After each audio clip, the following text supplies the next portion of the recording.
All right, today we're going to talk about our law of sines and cosines. So, the law of sines is let triangle ABC by any triangle where A, B, and C represents the measures of the sides opposite the angles, with measures of A, B, and C respectively. So, we can start setting up ratios, proportions based off of angle B here. We know goes with the little b, with side B. So angle B, side B. And then we got angle A, side A, because it goes across from it. And then we have angle C and side C. So you can set up a proportion where you have the angle over the side and sine A over side A equals sine B over side B, which equals sine C over side C. So this is important to use because sometimes you're not always going to have a right triangle, so you need to be able to find the length of the sides or the measures of the angles. So here's an example of what we're going to start with. Is we're going to find side B. So we're looking here. So the information it gives us A, so the angle A, which is 37, and then it gives us the side A. So I always like to try to label. I know this would be A here, and then I know that since this is B here, which is what we're looking for. So I try to label it, and then once I label it, then I can go ahead and set up the proportion. So we know sine of A is 37, and we know that A, side A, or length of A, is 3.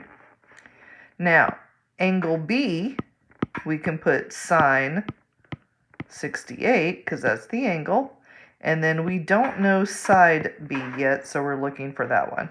Now what we're going to do is we're going to cross multiply, so you'll get B times sine 37 equals 3 times sine 68. And the goal is we want to get the variable by itself. So you need to divide both sides by sine 37. And then once you've got that, that cancels out. And you just need to enter this into the calculator. And when you do, you get your final answer of 4.62. And we're rounding to the nearest hundredth on this one. Now for number 2, we're looking for an angle. So we're looking for the measure of angle Z. And so remember, if you're looking for the angle, you're going to use the inverse operation at the end. Okay, so let's first set up our proportion. So we know we have angle Y, side Y. And we have looking for angle Z, and we're going to use side Z. All right, so let's go ahead, let's plug in our information that we know. So we know sine 92 over 17. We do not know angle Z, so that would be sine of, Z would be there. So whatever is here is theta. And then that goes over 14. And then again, cross multiply, you'll get 14 times sine 92 equals 17 over sine theta. So we're looking, this is your Z, angle Z. So we're looking for this, so you have to divide both sides by 17. Now, that's going to cancel. Now remember, didn't we say we're looking for an angle? So you have to use the inverse. So once you get this by itself, now we can do the inverse part by saying theta equals, right? So this is your theta, it's all right here. So all of this is whatever this was before. So you're taking the inverse sine of all of that, and that's going to give us the angle.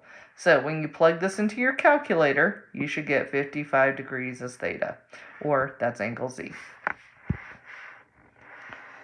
All right, so now for solving a triangle, we can do all the missing sides if we need to. We can use law of sines, to find the measures of all the angles and sides of a triangle. So I always draw a picture and a label so we know what's across and then which angles go with what. So angle C is 98 degrees, or measure of angle C. Side B is 14. Side C is 20. And round it to the nearest degree and side measures to the nearest tenth. So if we're looking, we don't know that. We don't know that. We don't know that. So we have to start doing some puzzle work here. So what I'm going to do is I do know this is 14 and it did give us this information. So first I'm going to solve for side B. So I'm going to go sine B over 14 because that goes here. And then I know 98 and 20 go together, so that's here. And I'm going to equal them. Cross multiply. I'm going to zoom in a little bit. And then you're going to get 20 times sine B equals 14 times sine 98. Now remember, the goal is we want to get this by itself, so you have to divide both sides by 20.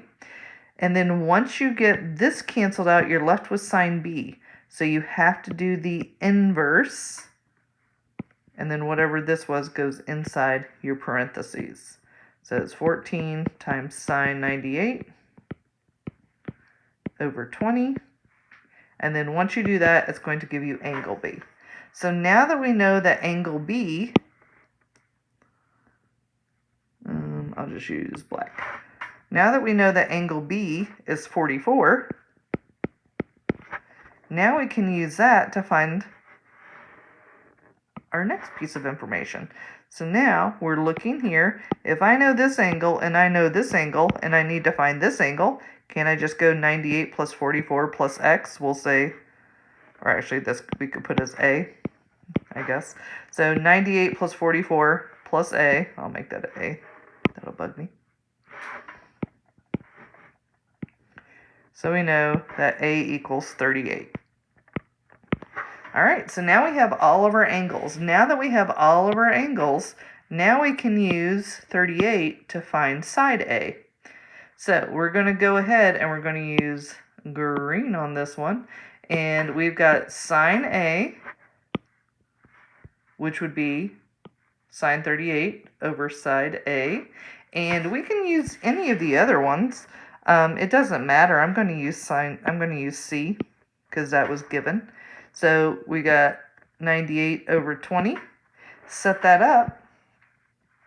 And I have A times sine 98 equals 20 times sine 38. And remember, we want to get A by itself, so you have to divide both sides by sine 98. Now, since we're looking for a missing side, you do not need to do the inverse. That cancels out, and you're just put that into your calculator, and you should have A equals 12.4. Now we have all the information that we need to find missing angles and sides. All right, the next thing we're going to talk about are law of cosines. So if you have any triangle with opposite angles, then the following equations are true. So you have all of these. So if you notice, this looks like the Pythagorean theorem, kind of, but we don't have right triangles. It's just a triangle. So we have to take away any other parts that goes with it. And if you notice, you'll kind of start to notice it's b squared c squared. So you're going to take away 2 times bc cosine A. So that's kind of how I remember it. All right, so what we're going to do is law of cosine can be used to find missing measures in a triangle where you know 2 of the sides in an angle. So if we know 2 sides in an angle, we can use law of cosines. All right, so remember, this is not a right triangle, so we can't use Pythagorean theorem, but we can use this and then take that part away. All right, so let's go ahead, let's write the formula. We know I labeled all the parts for you. So we are going to use a squared equals b squared plus c squared minus 2bc times cosine A. So let's plug in what we know. we're looking for that. We know 10 squared. We know 8 squared. Minus 2 times 10 times 8. And then cosine of A, well, we said A is 60. So now this is just plugging it all into the plugging all of the information in and then just simplifying. So we've got 100 plus 64, and then it's minus 160 times cosine 60. So if you plug all that in, you're going to get 84, and then a squared equals 84. So remember, take the square root of both sides, and once you get that, you're going to get 2 root 21 is your final answer. You could enter this into your calculator also, depending on what it's asking for. So if you were to enter it into your calculator, it would be square root of 84, let's see, which is 9.17. So you could have that also, but in this case it didn't specify which one. Okay, so what I want you to do is I want you to try this, and notice you don't know Z, but we do know those, and we have this. So since we know, it doesn't matter which one's A, B, or C, just make sure you label. So this would be Y, this would be Z, this would be X, which we don't need, but you can use these two and 45 and plug it into the best one that has your information in there. If you did it correctly, you should have gotten 18.9, so I want you to try that. All right. So now, you can also use law of cosines to find the measures of a triangle when you know the measure of 3 sides. So if we don't know any of the angles, but we do know the measure of all 3 sides, we could use inverse trig. So let's go ahead and let's start plugging that in. So let's start naming our sides. So I know this is R. I know this is little s, and this is side Q. So again, it doesn't necessarily matter which one, but since we're looking for R, this is what this needs to go here. All right, and we've got Q, S minus 2QS cosine R. And R is what we're looking for. All right, let's start plugging in our information. 23 squared plus 37 squared plus 18 squared minus 2 times 37 times 18 cosine R. So since we don't know what R is, we will have to use the inverse at some point. So go ahead, multiply all those out.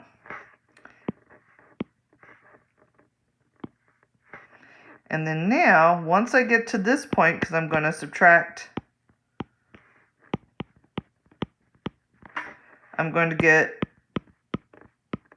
negative 1,164 equals negative 1,302 cosine R.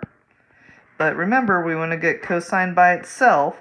So since we want to get this by itself, I have to divide both sides by negative 1,332. That's going to cancel out. I'm left with cosine R. Well, remember, since we're looking for the angle, we have to do the inverse.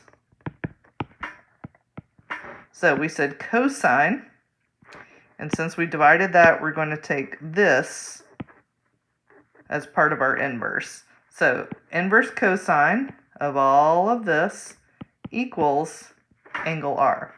So now plug this into the calculator and you'll get 29 degrees. All right, so I want you to go through, and sometimes you can use different methods or more than one method depending on where you're at. So you can use law of sines or law of cosines. So just look to see what information you have. So if you've got 2 sides in an angle, do cosine. Or if you have 3 sides, you could do cosine. And then if you just need to find any of the measures opposite and they give you at least a couple of each of them, you can do law of sines also. So this one is if you find a triangle measures of all the angles and triangles. So either or, I want you to try these. Oops, sorry. I want you to try these here. And then you're going to round the angle measure to the nearest degree side. So here, you've got here, here. And so I would definitely use little k and then use the information you have. So this one, I would probably do the cosines. And then here, you've got a side angle. So definitely I would look at the law of sines or cosines. So there are different ways to solve this. So go ahead and try those. And then once you get the hang of this, it does look like a lot of formulas to remember, but it's really not that bad once you think about it. And that is your law of sines and cosines.